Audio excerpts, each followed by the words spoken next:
Hoje, Mãecast tá de um jeito diferente, fora do estúdio. E eu quero agradecer a Cris Chantal, que nos forneceu o mobiliário em parceria. A Cris tem umas peças lindas. Muito obrigada. Bora para mais um episódio trazendo informação para você. Sejam bem-vindas! Você, pai ou mãe, que tem dificuldade de lidar com o comportamento do seu filho, que sente como se ele ocupasse todos os espaços da sua vida, você não tem mais tempo, não sabe como se comunicar, como ser assertivo e muito menos sabe o que fazer para fortalecer o vínculo afetivo com ele? Vamos falar de conexão, presença e amor. Como seu filho te descreveria hoje? Vem comigo, eu sou a Ananda Leite, mentora de mães, e esse é o Mãecast.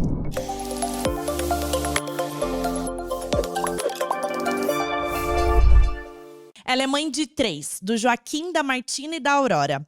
Transformou sua carreira de coach para educadora parental com base em neurociência. Uma frase dela: busque sua melhor versão para educar os seus filhos. Seja bem-vinda, Alcione Andrade. Estamos aqui num formato diferente hoje, no Mãecast. Obrigada, muito feliz de estar aqui. Obrigada pelo convite, por esse evento maravilhoso. Estou super feliz também.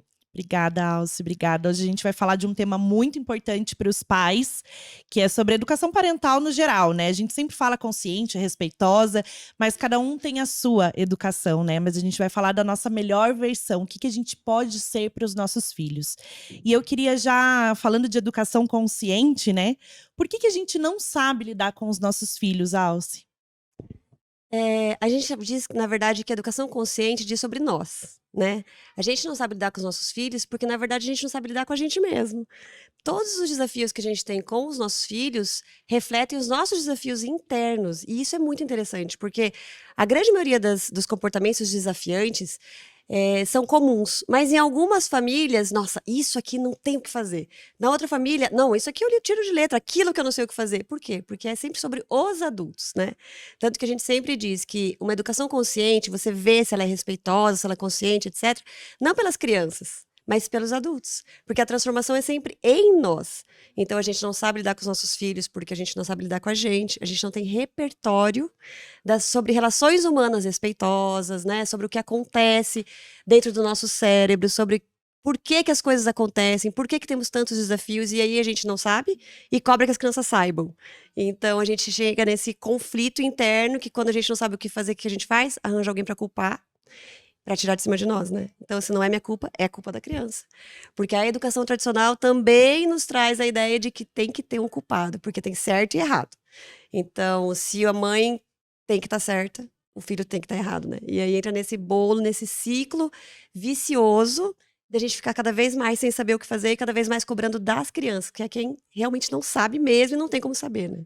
Exatamente. E a gente até discutindo sobre disciplina positiva, uma série de recursos, né, que hoje a gente tem de informação, na teoria mesmo, né? A gente estava falando sobre educação autoritária, educação permissiva, e a gente chegou à conclusão de que realmente até nesse caminho pode até que seja uma educação que a gente controla, né, a criança nesse sentido.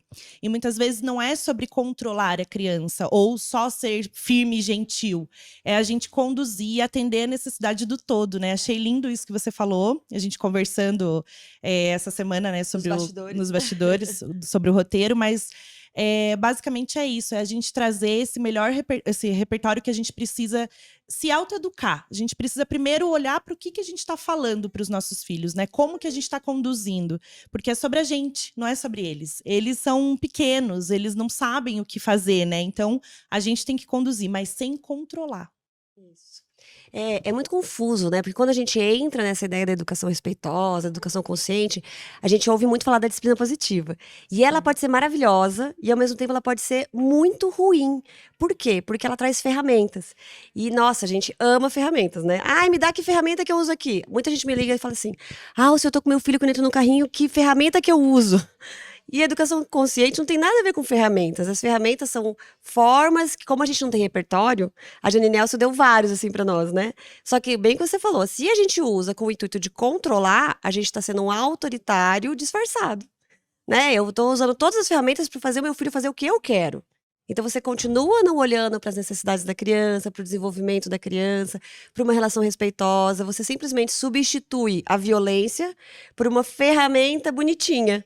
Mas no fim, o que eu quero é que meu filho escolha a roupa que eu quero, que ele saia a hora que eu quero, que ele durma a hora que eu quero, independente se eu dei condições para isso, se eu cuidei, né, do seu ritmo diário, independente se eu olhei para ele, que ele tome banho a hora que eu quero. Não, mas eu uso ferramentas maravilhosas, eu nunca bati nele. Tá, mas você tá olhando para ele ou você só tá disfarçando o seu autoritarismo com ferramentas bonitinhas, né? Então ela é bem o que você comentou, ela pode ser maravilhosa, mas a gente tem que cuidar, porque a intenção, eu posso usar a mesma ferramenta, mas a minha intenção por trás é completamente diferente. Vou dar um exemplo. Ontem, eu estava conversando com uma mãe e ela falou assim: ah, e eu chego na escola e ele só quer brincar, brincar, brincar, brincar, brincar e não quer ir pro carro. Aí eu falei pra ela: qual a necessidade que ele tem de brincar? Será que ele realmente não precisa gastar mais energia? Que tal se você combinasse com ele brincadeiras antes de entrar no carro? Você pode dizer: ah, vamos balançar mais 3 vezes, vamos escorregar no escorregador e depois uma corrida até o carro. Você gasta energia, entende, se conecta com ele e vai até o carro. Mas, se você fizer isso pensando: eu vou fazer isso para levá-lo para o carro, e não, eu vou fazer isso para ajudá-lo a gastar energia porque é isso que ele precisa, você faz a mesma coisa. Só que você faz com o intuito de manipulá-lo para levar no carro: ah, vou enganar e vou levar ele para o carro, vai durar muito pouco. Você vai conseguir isso um dia, 2 dias, talvez 3, mas logo a criança já vai perceber que está sendo manipulada e já vai começar a fazer escândalo, que não quer ir pro carro, etc. Por quê? Porque não é sobre fazer ir pro carro, é sobre qual a necessidade dele continuar brincando, como que eu olho para isso e atendo a necessidade que eu tenho horário de ir embora, né? Então a gente vai sempre olhando, como você disse, é a necessidade de todos os envolvidos, e isso é ser assertivo. Dá o exemplo do restaurante pra gente. Ela deu um exemplo maravilhoso na nossa conversa que eu quero que os pais ouçam, porque é muito importante Tá isso. bom. Eu gosto muito do exemplo do restaurante, porque a gente fala sobre permissividade e autoritarismo, e é difícil a gente pensar qual seria a assertividade, né? Então, num restaurante, por exemplo, o que que é ser assertivo? Ser assertivo é com SS, não é com C. Né? O C é de acertar no alvo. Então a gente acha que ser assertivo é que eu, nossa, fiz certo. E na verdade, assertivo é com SS, é de fazer um acerto, são todas as necessidades olhadas. Então, se eu olho a necessidade de todo mundo, eu sou assertivo. Se eu olho só a do adulto, a do contexto, eu sou autoritário, que eu vou impor para a criança que ele precisa atender essa necessidade. E se eu olho só a vontade da criança, eu sou permissivo. Né? Então, eu nego as dos outros para atender as crianças e suas vontades, na maioria das vezes, não são as necessidades, né? Então, num restaurante, a gente vai num restaurante de uma criança pequena e a gente exige que ela fique sentada o jantar inteiro, que coma tudo que tem no prato, que não se mexa, que não... A gente está sendo autoritário, porque a gente está atendendo a necessidade do restaurante, de não ter ninguém pulando, batendo nas cadeiras, fazendo barulho, jogando comida no chão, e eu exijo isso da criança. Agora, se eu deixo a criança fazer o que ela quer, jogar comida no chão, pular, correr, gritar, atrapalhar todo mundo, etc., eu tô sendo permissivo, né? Porque eu tô olhando para a criança, mas tô negando todas as outras necessidades. Agora, se eu vou num restaurante e já penso: bom, meu filho já veio o caminho inteiro no carro sentado. Ele tem 3 anos, ele não vai conseguir sair do carro e sentar de novo na cadeirinha. Então, enquanto a mãe tá indo lá, ou o pai tá indo lá ver o cardápio, arranjar a mesa, etc., eu vou dar uma volta com ele aqui fora, eu vou brincar um pouquinho, vou pro espaço de brincar, vou fazer alguma coisa. Ele gastou um pouquinho de energia, saiu do sentado do carro, gastou energia, vai conseguir ficar sentado mais um pouquinho. Vai lá e senta. Percebe que tá precisando gastar energia de novo? Sai com a criança da cadeirinha, né? Fala: ai, vamos até o banheiro, vamos imitando um bicho, vamos dar uma volta na quadra enquanto o prato não chega. Então a gente atende a necessidade do espaço, atende a necessidade da criança, e aí a gente é assertivo. Né? Exatamente. É difícil, né, gente? A gente tem que o tempo todo estar se policiando, treinando. E é o que a gente estava falando, né? É treino. Repertório e o que a gente fala, né? A comunicação é só treinar. Todos os dias a gente tem que ser melhor do que ontem. E se hoje a gente foi ruim, entre aspas, para os nossos filhos, né? Porque a gente não quer ser essa versão para os nossos filhos. Amanhã o importante é a gente não repetir. Então é sobre isso, é cada dia um pouquinho. Não é pra gente ser perfeito, é pra gente ser feliz, né? A gente tá bem com a gente mesmo para que a gente possa estar com os nossos filhos também. E a gente estando bem, o relacionamento está bem, os filhos estão bem. Quando a gente fala de assertividade, a gente fala de a gente acertar com a gente mesma, a gente se acertar primeiro, né? Então, eu acho que o caminho é esse, a gente todo o tempo olhar para o que a gente está sentindo. E quando a gente fala da gente, o que a gente fala? Sobre criança interior, sobre o nosso passado, sobre o que a gente viveu. Então, você acha que isso impacta na nossa educação? Completamente, né. Até contei pra você um caso, né, que as coisas que mais me incomodam nas crianças, hoje eu percebo que é o que foi tolhido em mim na minha infância. E eu nem sabia, porque normalmente a gente diz que até os 3 anos, a nossa memória irrememorável, mas inesquecível. A gente não vai lembrar conscientemente, mas ela vai estar completamente registrada na gente o que a gente aprendeu lá. E vai ser a coisa mais forte de todas, né? Por isso a gente fala que até os 3 anos, principalmente, a gente cria as principais crenças sobre nós, sobre o mundo e sobre as relações. E aí, aquilo que mais me incomodava na Mar, por exemplo, que é mais parecida comigo, a minha filha do meio, eu comecei a descobrir que é sobre mim. Então, tem uma situação muito específica que ela ri quando a gente chama a atenção dela. Não sei se a Gente, é Marcela. fantástica essa história, sério. Ela ri quando chama a atenção dela. Ela ri, se esconde, começa a dar risada como se fosse uma grande brincadeira. E isso me incomodava de um jeito. Você falava, cara, eu vou pegar essa menina, né? Onde se viu não levar a sério a bronca que eu tô dando? Isso é muito sério, isso é muito importante, Martina! E eu ficava muito nervosa. E eu falava, da onde vem isso? Né? Da onde vem esse nervosismo todo? A Aurora, por exemplo, me enfrentar não me desafia tanto quanto a Martina ri. E ok. E aí eu tô fazendo terapia há muito tempo, né? Porque, como a gente diz, o nosso desafio com as crianças é sobre nós, não é sobre eles, porque criança é criança. O cérebro imaturo de todas as crianças, né? E aí, uma vez, 3 semanas atrás, a minha mãe estava aqui e eu fui dar uma notícia para ela que eu recebi na hora, assim, muito triste, de uma pessoa que tinha falecido. E eu comecei a rir. E eu comecei a rir, De não de nervoso. nervoso, mas não rir assim, uma risadinha tipo, ai, não sei. Eu falei, tipo, eu não sei. Eu olhei aquilo e falei, na hora me caiu a ficha. Eu falei, gente, isso é a minha reação natural. Era. Que provavelmente eu aprendi a não pode de jeito nenhum, dia civil, etc. E aí, tirando as camadas, tirando as camadas, tirando as camadas, começou a aparecer de novo. E eu falei, gente, é isso, é a natureza, né? De nervoso a gente ri. Mas aquilo pra mim era tão, né? Fui tão provavelmente podada, né? E provavelmente violentada, não fisicamente necessariamente, mas a violência que a gente recebe psicologicamente, de sentir culpado, etc., são violências, né? E eu simplesmente apaguei aquilo. Não, não pode, é inadmissível. E aí, quando eu acessei agora, toda vez que ela ri, eu olho e falo, Mar, obrigado por me mostrar isso, tá tudo bem, vamos lidar com isso, então. E agora, qual que é a minha proposta? Ensinar para ela habilidades de como lidar com essa reação, porque as pessoas podem entender como sendo desrespeito, né? Então, olha, eu sei que você fica nervosa, você ri, mas diante das pessoas isso parece desrespeito. Como que a gente pode lidar?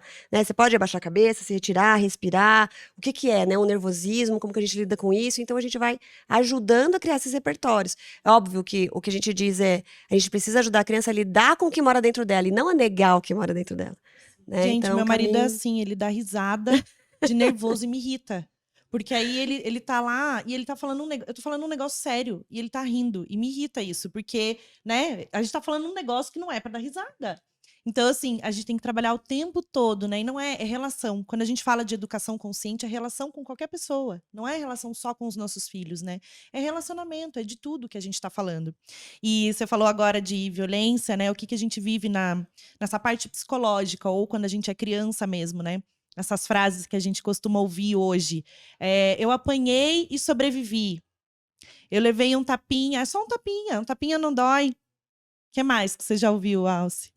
Nossa, tem inclusive as pessoas que falam, eu sou o que sou porque apanhei, né? Que Isso é assim, forte, né? é, que valorizam o fato de terem apanhado, né?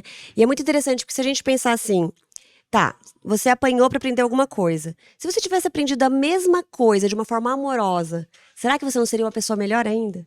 Né? Porque cada vez que a gente apanha, a violência física, ela é a mais forte de todas, mas todas são super negativas para o cérebro, né?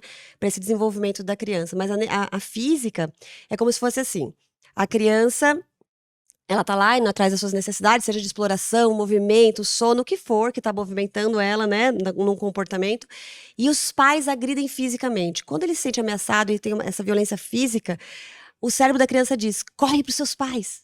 Só que ele olha e fala: caraca, mas são meus pais que estão me batendo. Para onde que eu corro? É E o alerta, né? O cérebro dá esse alerta para a criança de insegurança de tudo que ela tá vivendo. E aí ela vai tentar correr para as pessoas que ela mais deveria ter segurança, que são os pais. E ela não tem. Então ela, né, o cérebro ele tem isso, é o medo, é tudo que ela sente. E a gente, né, eu tive uma educação totalmente autoritária por parte da minha mãe e hoje quando eu me vejo nessa situação com a minha filha, vem aquilo que era minha mãe. Na verdade, eu tô fazendo a mesma cara que minha mãe fazia. Eu tendo a ter uma educação parental totalmente autoritária, porque é o meu jeito. Mas eu não quero ser assim. Eu quero melhorar, eu quero evoluir. Então eu olho para minha filha e eu penso: não, eu não quero fazer o que minha mãe fazia comigo, porque isso me fez mal. Eu tive que fazer várias terapias, várias coisas, até quero constelar, quero fazer tudo, porque eu acho que quanto mais a gente buscar ser a nossa melhor versão, mais a gente vai educar no amor. É limite, mas é com amor, né? Exatamente. E é um limite de orientação, né, de contorno, não um limite de barrar, né. Então a gente vem com a violência física, que é um barrar. Mas o que a criança faz com tudo aquilo, né? Ela não sabe nem o que fazer com tudo aquilo que estava movimentando ela e nem para quem pedir ajuda. Porque o que o cérebro manda ela pedir ajuda é que essa figura de apego, né, porque a criança, assim, qualquer dificuldade que eu tiver, essa figura de apego vai te ajudar. E aí ele vai lá e fala: "Mas é essa própria figura de apego que é a minha ameaça". Então a gente diz que o cérebro entra em tilt. É como se dissesse: "Eu não tenho nenhuma sinapse para lidar com isso". Então você tem falhas. Você é defeituoso, a gente pensa, né, eu sou defeituoso, eu tenho falhas, por quê? Porque eu não tenho nenhum caminho no meu mapa cerebral, então eu tenho defeitos, e aí a gente cada vez mais vai minando a autoestima, né, a gente fala que enfraquece essa autoestima, que a gente já nasce com ela altíssima. O bebê chora por quê? Porque ele sabe que ele tem valor, ele quer lutar pelo que ele precisa, né, pela sua sobrevivência, pelo que ele quer de melhor, e aí a gente vai minando isso e vai ensinando pra ele: abre mão de você, abre mão de você porque tem alguma coisa errada, abre mão de você porque você não é amado desse jeito. Então a criança abre a mão da autenticidade, de tudo que ela é, para garantir o amor, né. Então, ok, se eu mostrar quem eu sou, não sou amada, então eu vou abrindo mão de tudo isso.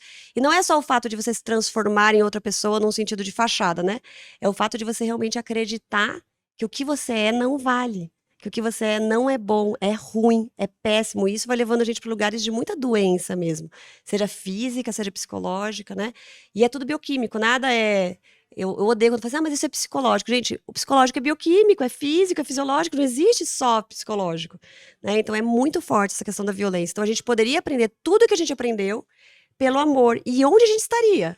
"Ah, eu estou onde eu estou porque eu apanhei", mas se você não tivesse apanhado, aonde você estaria? Se você está onde está, com tudo isso acontecendo no seu cérebro, aonde você poderia estar? Como estaria a nossa sociedade se as pessoas tivessem aprendido o que acham que é bom, sem se apanhando? Uma sociedade mais empática, uma sociedade que olha mais para o outro, as pessoas que se ajudam de verdade. Porque quando a gente vem para esse mundo, com a força da hereditariedade que a gente tem e da nossa individualidade, o que a gente vai colocar nesse mundo, né? Com a força de tudo que a gente tem dentro da gente. Mas se for tudo de bom, o quanto a gente não pode fazer bem para os outros, né? Então, isso é o mais importante. E quando você falou de individualidade, né? A gente está falando da força da criança, a gente titula a criança, né? Ai, nossa, como ela é boazinha. Nossa, mas que criança tentada. A gente não fala assim com as crianças? Ou a gente olha para as crianças e não vê assim? Nossa, como ele é agitado, não para, né? A minha filha é uma filha. Eu tenho uma filha, uma criança do movimento em casa. Porque ela é uma criança que ela dá 2 colheradas, ela tem que correr em volta da mesa. Ela é uma criança que, se eu colocar desenho para ela assistir, ela tá pulando no sofá. Nem o desenho ela assiste. Primeiro que eu sou contra a tela, mas a gente tem que ponderar, né? Hoje em dia, o que a gente vai fazer são escolhas. Então, a gente vai falar sobre isso mais para frente, mas eu acho que é isso, a gente olhar para a criança nessa individualidade e perceber. Quando eu dou tinta para ela tem vontade de passar no corpo inteiro. Então, ela passa na barriga, ela passa na mão, ela passa na cara. E eu falo, meu Deus, é a necessidade que ela sente. Poderia ser uma criança que pegaria só o pincel e faria certinho, mas que certinho é esse? Eu tenho que dar a liberdade da expressão dela. E aonde que a gente dá essa liberdade? No brincar. No brincar livre, quando eu deixo ela ser a criança que ela é, sem ponderar, sem dizer para ela quem ela tem que ser, porque está no meu controle, porque eu quero que ela seja educada. O educar de hoje não é ser uma criança educada, é ser uma criança respeitosa. Então a gente entende que se os adultos fossem mais respeitosos, né, hoje, quanto a gente não melhoraria esse mundo, quanto a gente não traria coisas boas, né? Como que a gente faz para não ser autoritário e não tender à permissividade? Qual que é o caminho do meio, o limite? Porque como é que eu sou uma mãe autoritária e também não quero ser permissiva, né? Falar, ai, filho, tá bom, faça tudo. Como é que faz? Então, pensando nessa ideia de que o assertivo, né, que seria a gente gosta muito de apresentar o eixo, eu falo a gente porque eu e meu marido, né, ele também é educador parental, e a gente sempre discute como que a gente vai Pensa que apresentar sobre maravilha. isso. E aí a gente gosta muito de apresentar os eixos que a disciplina positiva traz como firmeza e gentileza. A gente gosta de trazer contexto e criança, né? Então, firmeza seria a gente olhar para o contexto, os adultos, as pessoas e tal. E a criança seria o gentileza, a gente olhar e fazer esse equilíbrio, né?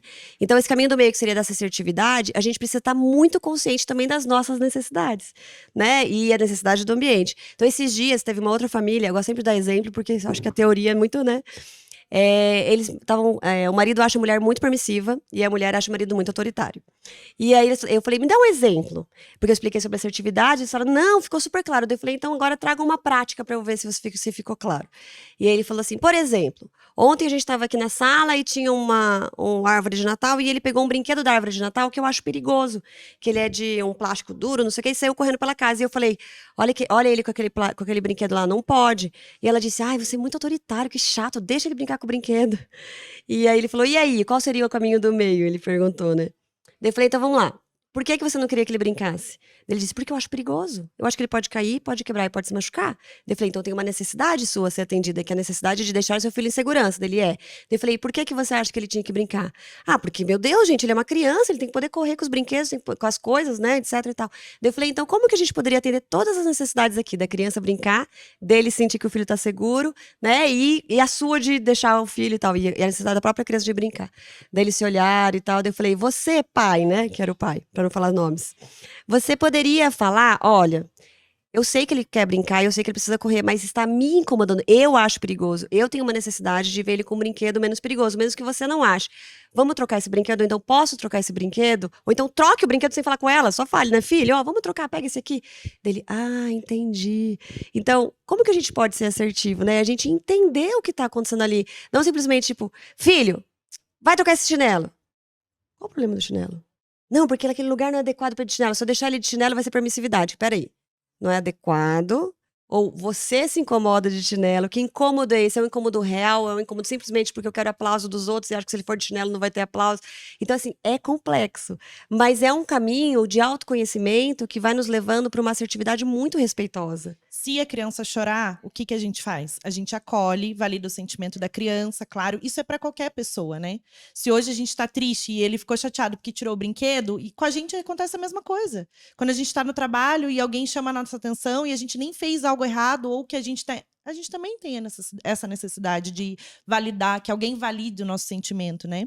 Então, se nesse caso, se a criança chora, se não, né, não teve essa opção de trocar o brinquedo, a gente validaria o sentimento. E a gente tem mania de falar muitas palavras com as crianças. A gente falou sobre isso, né? Falar, tentar explicar para a criança, isso não pode, isso aqui por causa disso. E, gente, a criança ela não vai entender nada, praticamente, porque se a gente dá o caminho, a gente tem que falar poucas palavras. A gente brinca, né, na educação parental que até 7 palavras a criança vai entender, dependendo do tamanho da criança. Então, nessa fase, então, se você falar não pode, ela vai olhar para você e falar, meu Deus, o que é não primeiro, né? Então, é mais fácil a gente trocar o não e achar coisas que a criança possa fazer. Mostra o que ela pode fazer. Pular só no chão. Eu falei, não pode pular? Não, eu falei, pular só no chão. Então, tentar diminuir um pouco a quantidade de palavras que a gente fala, acolher, validar o sentimento, tudo isso são ferramentas que a gente usa, né? Ferramenta do abraço maravilhosa. Claro que se uma criança, se ela está expressando raiva, e a gente tem que deixar, existe essa autorregulação, né, Alce? Fala sobre isso pra gente também. A parte do cérebro que controla ou que autorregula as nossas emoções, ela começa a se desenvolver a partir dos 4 anos, assim. E a gente termina, que é bem no neocórtex frontal, depois dos 25 anos, né? Por isso que é a parte do impulso, né? Nosso impulso, nossa reação. E a grande maioria de nós não desenvolveu essa parte da melhor forma, né? Foi de qualquer jeito, por isso que para nós é muito difícil controlar as nossas reações. Grito, na base do grito. E aí a gente normalmente consegue controlar as nossas reações diante de autoridades. Por isso que a gente não consegue controlar diante dos nossos filhos, né? Porque assim, se meu chefe grita comigo, por mais que eu tenha raiva, eu consigo controlar. Por quê? Porque meu cérebro já registrou que diante dos meus pais, que é a minha autoridade, eu não podia. Mas diante do meu irmão, que era mais novo, nele eu descontava. Então hoje, o mais fraco são os nossos filhos. Então por isso que neles a gente não consegue controlar, né? Nosso cérebro não criou o caminho de autorregulação. Ele criou o caminho de controle por medo. Tem uma autoridade que pode me impor alguma consequência, então eu controlo. Não tem, eu não sei controlar. Eu não tenho esse caminho de autocontrole. Agora, a criança não tem isso. Então, nós precisamos ser seus autorreguladores externos, né? Nós somos os correguladores. Então, a gente precisa estar do lado da criança, estar ali disponível para essa criança, porque a gente tem os neurônios espelhos. Então, o cérebro da criança olha pra gente como se fosse e percebe, tá tudo bem. Isso que eu tô sentindo não é tão perigoso, não é ruim. Eu não sou uma criança ruim por causa disso, eu não preciso lutar contra isso. Eu posso acolher isso. Por quê? Porque meus pais estão aqui me acolhendo e estão demonstrando. Então a criança sempre vai aprender pela reação dos pais e pela relação com os pais, né? Então isso que você disse de a criança que percebe que tem uma necessidade de pular e os pais dizem para ela, pula no chão. No chão pode, ó filho, aqui no chão pode. Ela não tá aprendendo só que no chão pode. Ela tá aprendendo, olha, o respeito pela minha necessidade. Então, o jeito que a gente fala com os nossos filhos, o jeito que a gente acolhe as necessidades dos nossos filhos, direciona as necessidades do nosso filho, tá ensinando muito mais para eles do que a gente imagina. A gente acha que a gente tá ensinando que pular é no chão. Gente, um adulto vai saber que pular é no chão. Você não precisa ensinar isso. Agora, respeitar a necessidade, dizer com amorosidade e respeito, é o que a gente tá ensinando. Não interessa o conteúdo.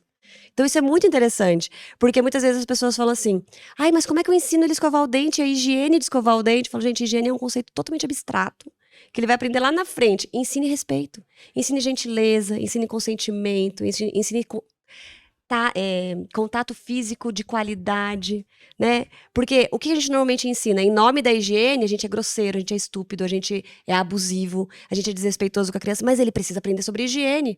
Mas ele vai aprender sobre higiene com o tempo. Agora ele tá aprendendo sobre isso, sobre esse todo o resto que a gente não percebe. O que a gente faz quando a gente vai escovar o dente do filho, Alce? Então, uma pergunta de dicas? Ou do que a gente faz hoje em dia? A gente força, né? A gente só coloca a escova de dente na boca do filho. É invasivo. A gente nem pergunta, né? Porque ele é só um ser humaninho pequeno, mas ele... Só que assim, esse caminho, né? A gente pensa, ai, nossa, é tudo muito lindo falar, e a gente pensar que tem que ser tudo com amor e tal. Vai ter momentos que a gente precisa ter o limite, né?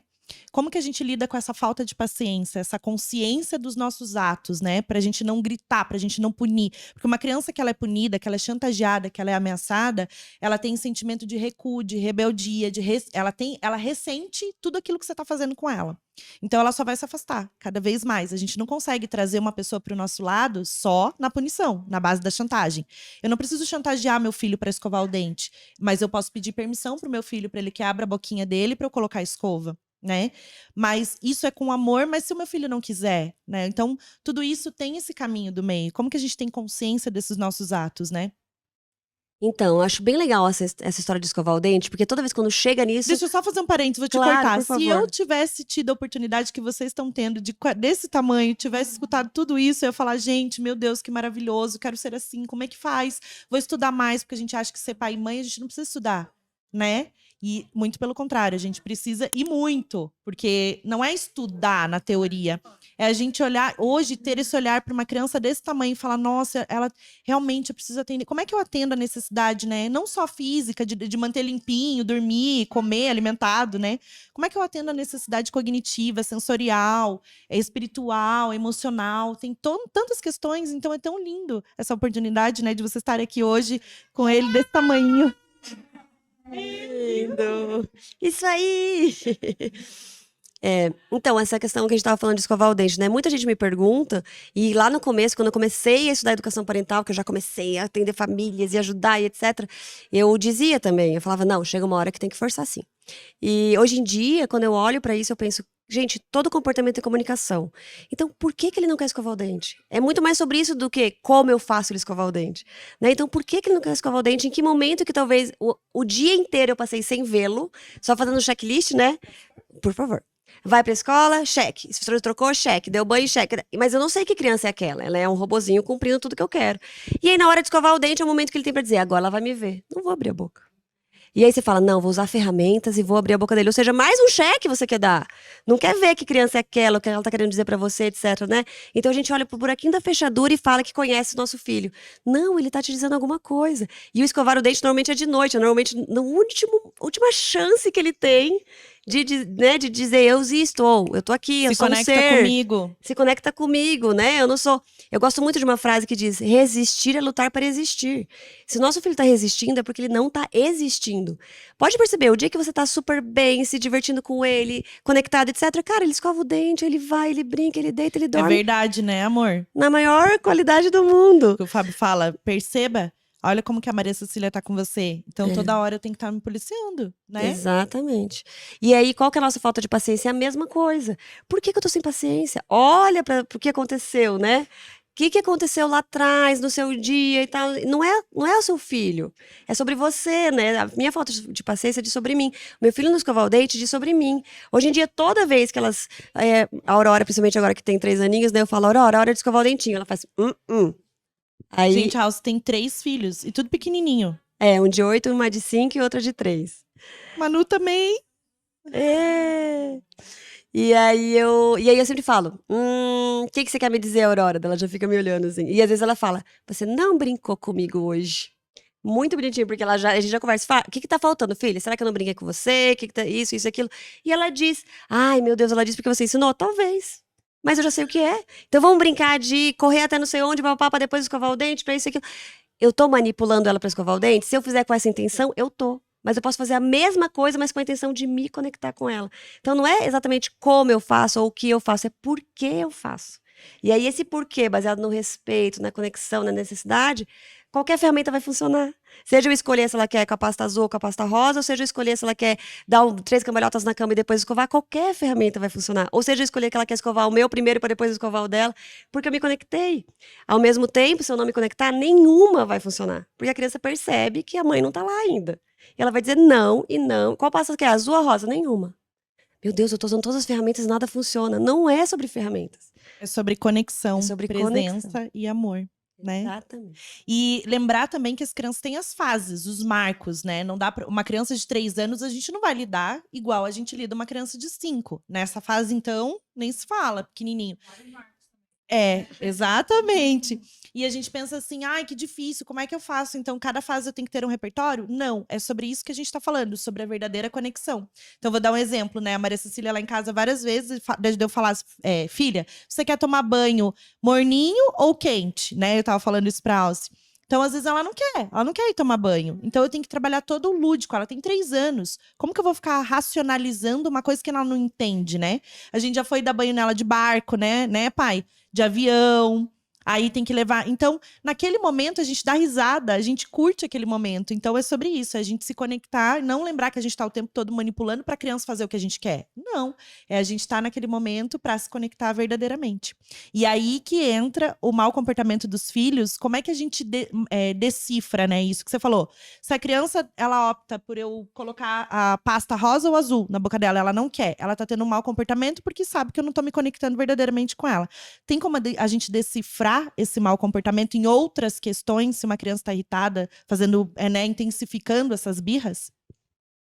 Tem, e é bem importante a gente conhecer, que foi o que você disse, né? Estudar para ser pai e mãe. Se a gente for pensar, é o papel mais importante do mundo, né?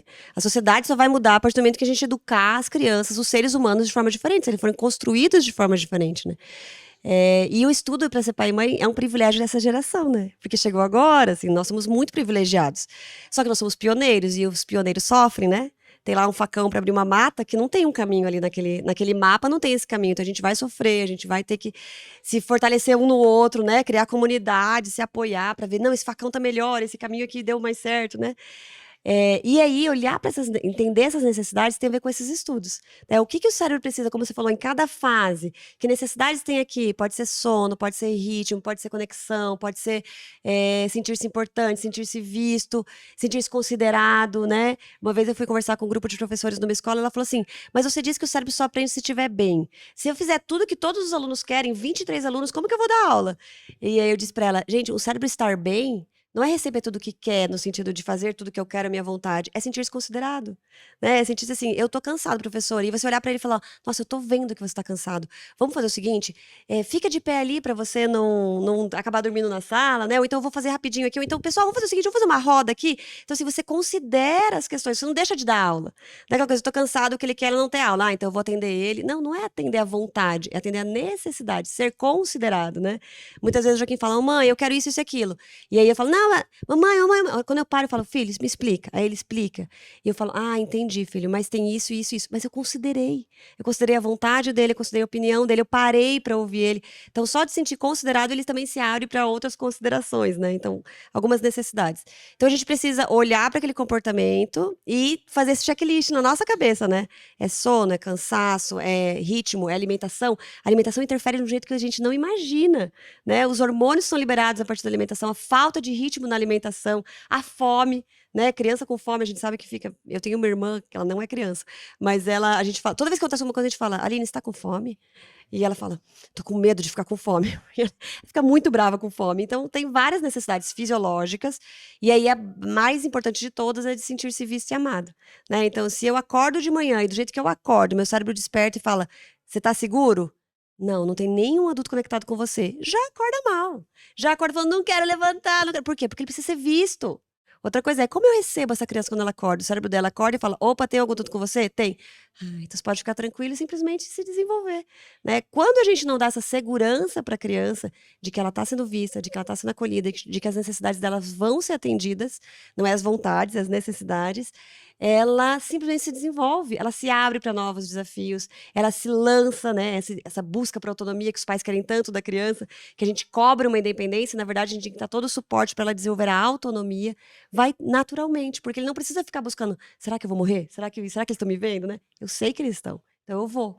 Então, tem como decifrar mau comportamento? Tem, mas a gente precisa saber, né? Hoje uma mãe me mandou um áudio desesperado falando, meus filhos, eu tô completamente perdida, como que eu faço? Eu falei, estuda. Estuda, não tem como eu te dizer, olha, faz esse passo, esse passo, esse passo, esse passo, e olha, batata, você vai ver que a sua educação vai ser transformadora, né? A grande maioria das educadoras parentais, a gente dá um exemplo do iceberg, né? O iceberg, como que ele é? Ele é a pontinha de gelo para fora, só que embaixo da água, ele é gigante para baixo. Por isso que o Titanic bateu lá e, né? Porque ele é completamente embaixo do mar, o gelo que a gente não vê. Então, o desenvolvimento infantil é igual. Quando vocês olharem para uma criança, lembre-se que a ponta do iceberg, tudo que ela precisa tá ali naquela ponta. Só que a gente precisa decifrar mais a fundo as necessidades dela. Então, olhar o que tá na origem. Então, o mau comportamento é isso. É isso, tudo que você falou. Só que lembrar também que a rotina, esse negócio de relógio engessado, não é legal pra gente. É a gente colocar o ritmo para dar vida para essa rotina. A gente precisa dar cor para a rotina dos nossos filhos, é como a gente conduz. Então, o soninho. Se eu pegar uma criança desse tamanho e tentar fazer ela dormir à força, o que ela não quer, eu preciso observar essa criança, se realmente ela tá com sono, se ela tá com fome, se ela brincou, se ela gastou energia. É a gente olhar lá embaixo, a origem. Tudo que a gente vai trazer para a pontinha do nosso iceberg, né? Quando a gente vai entendendo isso, é tão legal, porque você não acaba com o mau comportamento, mas você decifra ele, né? Então, assim, tá acontecendo alguma coisa, opa, agora eu já sei o que tá por trás. Como que eu posso lidar com esse mau comportamento para ele ou diminuir, ou eu conseguir direcionar para alguma coisa, né? E foi legal que esses dias uma mãe me mandou um áudio, ela tá fazendo uma mentoria com a gente, ela mandou um áudio assim, meu Deus, Alcione, eu acabei de ouvir o áudio sobre ritmos, né? Sobre contração e expansão da pedagogia Waldorf. E aí ela disse, e eu sempre tinha uma guerra com ela na hora de cortar a unha, sempre. Agora eu percebi que toda vez que eu ia cortar a unha dela, era depois ela tá num momento de contração. Então ela tava vendo desenho e depois eu falava, agora vem cortar a unha. Ou então ela tava lá brincando com os brinquedinhos quietinha, eu falava, agora vem cortar a unha. Aí dessa vez eu fui cortar a unha dela, percebi que fiz a mesma coisa, o que que eu faço? Eu percebo que ela tá quietinha, daí eu falo, então vou aproveitar pra cortar a unha. E aí eu tirei ela do momento de concentração, ela quer expandir. E aí quando eu percebi isso, eu falei, não, então tá, então vai lá, pula não sei aonde, faz não sei o quê, e daí a gente vem cortando um dedo de cada vez. Ela falou, foi a primeira vez na minha vida que eu não tive que segurar ela à força, não tive que brigar com ela, não tive que obrigar ela a cortar a unha, eu tô muito feliz. Mas não é porque ela foi permissiva, que a gente fala, nossa, que permissividade deixar a criança brincar enquanto corta a unha, né? Na educação tradicional, uma criança que é obediente, ela fica quietinha até cortar os 10 dedos. E na hora que a mãe quer. Mas a gente tá falando de autoritarismo, é a hora que eu quero, é a minha necessidade só. E não, ela foi, na verdade, muito assertiva, porque ela queria cortar a unha do filho, naquele momento que era o momento que ela podia, só que o filho tinha que se movimentar. Então, como que eu faço as duas coisas ao mesmo tempo? Ela criou uma ludicidade, falou a língua da criança, respeitou a necessidade de ritmo da criança, de movimento, e cortou a unha. Então, são conhecimentos que a gente decifra o mau comportamento de não querer cortar a unha. Nossa, olha que mal educado, né? Olha que comportamento absurdo. Fugir da mãe porque ela quer cortar a unha. Mas, gente, fugir é movimento físico. Se eu tô com uma necessidade de me movimentar, tem nada melhor do que fugir da mãe. E aí eu acho que eu tô desafiando a mãe, né? Na verdade, é um movimento, necessidade fisiológica da criança naquele momento. Então, é muito legal esse decifrar mesmo do que está por baixo do iceberg, né? Porque dá muitas. Nossa, a gente consegue ser muito respeitoso quando a gente sabe qual a necessidade por trás daquele comportamento. Com certeza. Tem uma mãe que é a mamãe musical. Não sei se vocês já ouviram. Nossa, eu uso a musiquinha do tique-tique corta a unha o tempo todo. Eu chamo, filha, vem cá, vamos tique-tique-tique corta a unha. E ela vai. Ela vai dançando comigo, eu vou cortando a unha. Então eu uso toda essa parte lúdica, porque assim eu não me estresso. Eu falo, ai meu Deus, vou ter que cantar, mas eu vou cantar, entendeu? Eu não quero brincar, mas eu quero ficar deitada no sofá só brincando de médico. Vai, bota aqui, porque eu tô cansada. Mas eu tô tentando, sabe? Então é difícil pra gente, né? Com tanta coisa que a gente tem que fazer. A gente não tá falando, né, de impor nada, né? Que isso é melhor. Mas trazendo pra esse viés, me fizeram essa pergunta. Qual que é a expectativa para a gente fechar aqui esse Mãecast e falar de, né, de educação parental e que de fato a gente precisa para educar, não é falar sobre expectativa de que minha filha vai ser melhor do que um filho que apanha, por exemplo. Não é isso a gente falar, né? A gente até comentou, né? A expectativa é que, é para mim também, é que eu evolua, né? Nesse sentido da educação. E para você, Alci, o que é? Alt, eu lembro da minha amiga Alt. É sobre a gente construir relações respeitosas, né? Me perguntaram isso numa palestra uma vez também, no público, assim. O senhor ele levantou e ele queria muito me perguntar, mas ele ficou fazendo todo. Mas assim, seu filho já tem 8 anos e tal. Eu vi que. Né? E aí, você já vê resultado? E aí foi muito legal, por causa que eu perguntei pra ele o que é resultado pra ele. O que é resultado de uma criança de 8 anos? Né? O que resultado ele esperaria? E se você quer que uma criança de 8 anos saiba se comportar em qualquer ambiente que vai, né, obedecer os adultos, não explodir, não vejo resultado, e não é o resultado que eu quero, né? O que eu quero é que realmente sejam crianças, e eu vejo que estão sempre buscando esse meio do caminho de te ouvir e falar, né, me colocar e considerar, e isso não tem uma receita, ele está aprendendo assim como nós também estamos. Então, na verdade, é uma construção de relações respeitosas na família. Não é meu filho vai ser melhor do que as outras crianças, é nossa família vai ter relações cada vez mais respeitosas, e aí, se Deus quiser, um dia todas as famílias vão buscar isso, e nós teremos uma sociedade mais respeitosa. Né? E lembrem-se, não é sobre o que a gente acha que é certo e errado para educar. A gente não pode ter dúvida do que a gente está fazendo quando a gente lembra de que a única coisa mais importante que a gente faz é fazer com que o nosso filho se sinta amado. Então, de todas as coisas que eu faço, tentando acertar e tentando errar, sendo na educação consciente, respeitosa, disciplina positiva, a única coisa que eu não quero é que minha filha tenha dúvida de que ela é amada. Então, é isso que a gente tem que lembrar quando a gente quer ser a nossa melhor versão. E agora, para encerrar, a gente vai abrir para vocês, se vocês quiserem fazer alguma pergunta, falar sobre alguma coisa, comentar, o que vocês acharam, podem falar. Bom, vai, Manu! Bom. Eu tenho uma pergunta, né? A gente busca realmente todos os dias ser um pouquinho melhor a cada dia. E a gente estuda, a gente vê, né? Participa de cursos, enfim. Mas acontece que a gente erra, né? Somos todos seres humanos, a gente também tem as nossas dores.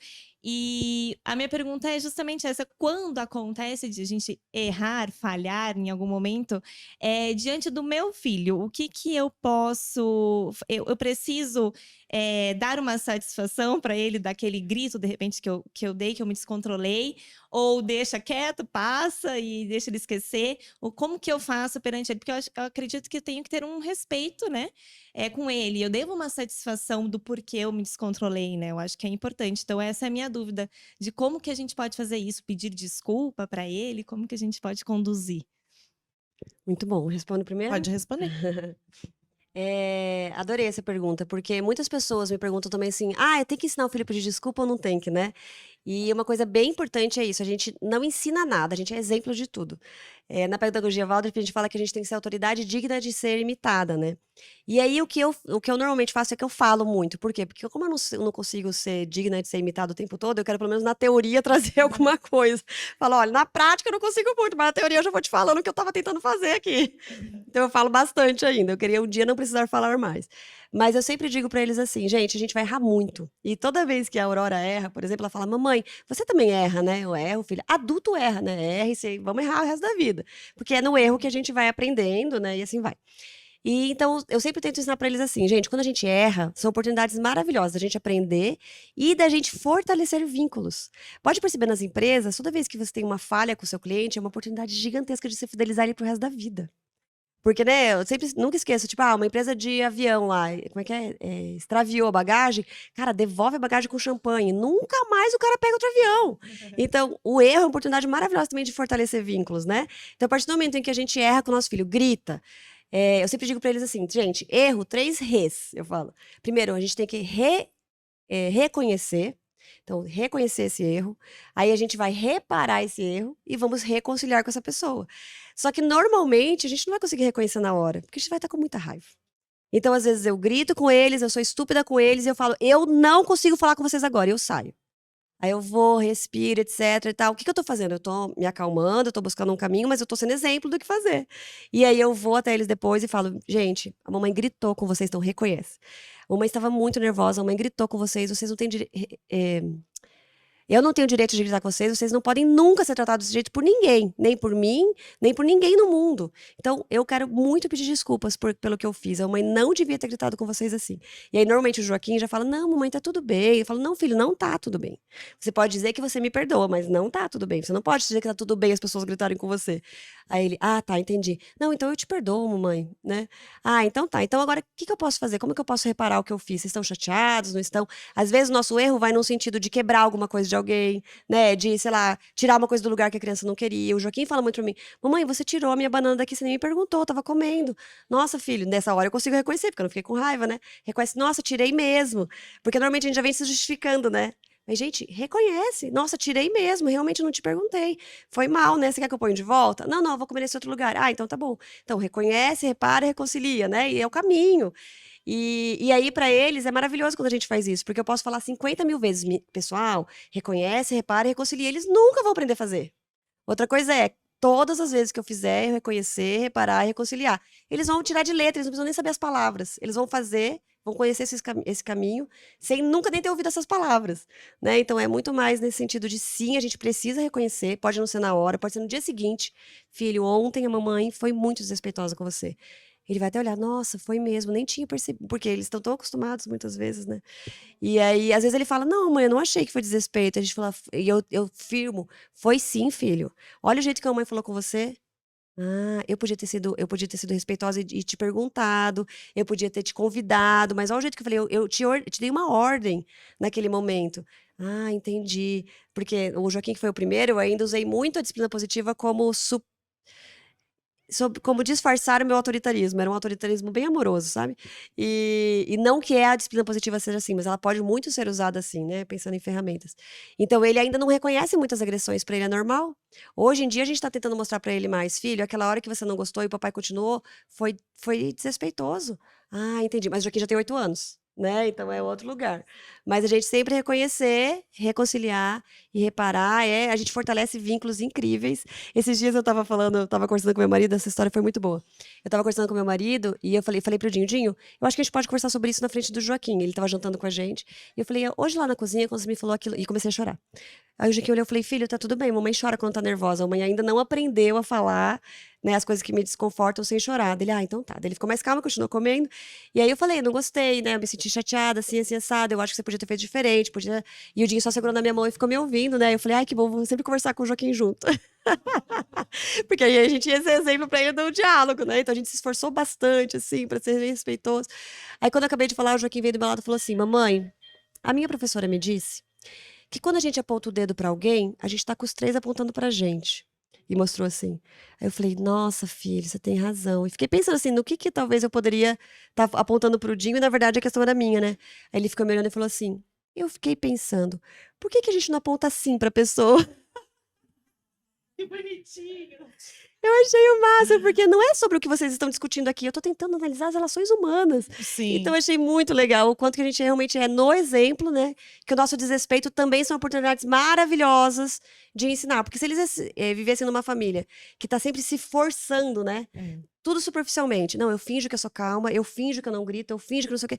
Gente, ele não vai saber fazer lá porque ele vai gritar, ele vai errar. Tem E que nós ter, ficamos né, fingindo. as nuances. Isso, ele tem que ver a nossa imperfeição, né? Sim. A mãe perfeita é um peso muito grande pro filho. E é muito mais do que pedir desculpas, é reconhecer, é isso que ela falou, não é só a desculpa não vai resolver e nem reparar o erro. O tempo todo ficar falando desculpa, desculpa, desculpa pelo que eu fiz.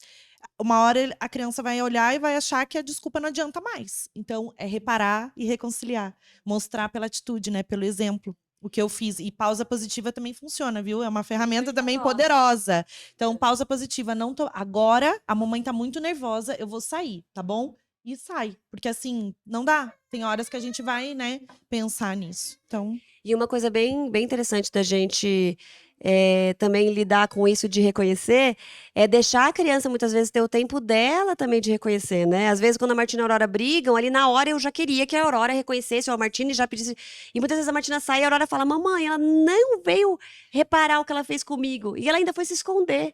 Eu falo: Aurora, e você acha que ela vai reparar agora? Vamos esperar o tempinho dela. Ela fala: tá bom. Aí daqui a pouco a Martina chega e ela fala: mamãe, acho que já deu o tempinho dela. Fala pra ela lá. É bem bonitinho. Bonitinhos. Gente, vocês têm mais perguntas? Pode falar, Marcela. É mesmo? Quando a gente fala de educação respeitosa, a gente fala muito de ferramentas de comunicação. Eu queria que você falasse um pouco sobre antes da comunicação, né? Quando são bebês, antes de começar a falar, assim, quais são as formas da gente trazer essa educação respeitosa, educação consciente, antes da fala aparecer. Legal, bem legal.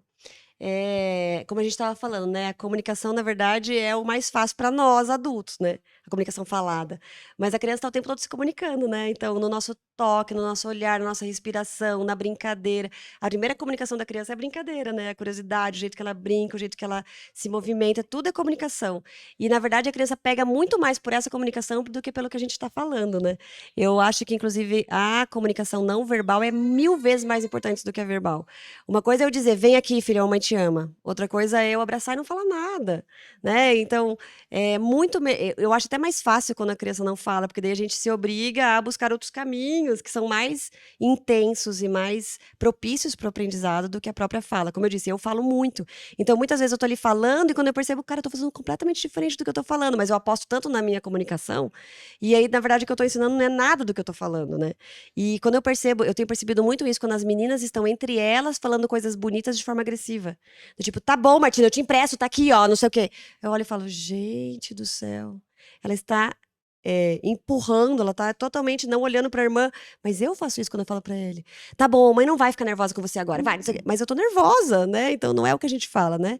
Então antes da comunicação eu acho até mais fácil, porque daí a gente se obriga a fazer diferente do que só ficar falando, né? E é no toque, então até quando a gente fala, por exemplo, de educação sexual, é sempre desde o toque que a gente lida com a criança. Quando a gente fala de relações abusivas, desde a forma como a gente leva a criança pro banho, ou que tira a criança do banho, ou que põe a criança no carrinho, ou que tira a criança, tudo isso a gente tá falando de relações abusivas, né? Tanto que uma vez a gente estava conversando sobre: ai, será que no futuro nossos filhos vão ter relações tóxicas ou não? Depende de nós, né? Porque a nossa relação com eles, muitas vezes, ou 100% das vezes, ainda é tóxica, né? Como que a gente se impõe para aquela criança. Então, a comunicação não verbal, para mim, ela é primordial, assim. E é muito mais, você tocou nesse assunto, é muito mais sobre a sua comunicação com ele. Então, você pensar assim: se você estiver ansiosa, se você não tá bem, você vai se comunicar de um jeito, né, ansioso. Então, você vai querer tentar fazer ele dormir, ele não vai dormir. Então, é sobre o que você tá sentindo. Quando não tem, porque existe comunicação, linguagem e fala, né? Então, tem várias formas. Isso que a Alce tá falando é importante. Porque a gente pensar o que a gente tá sentindo. Quando não tem a fala.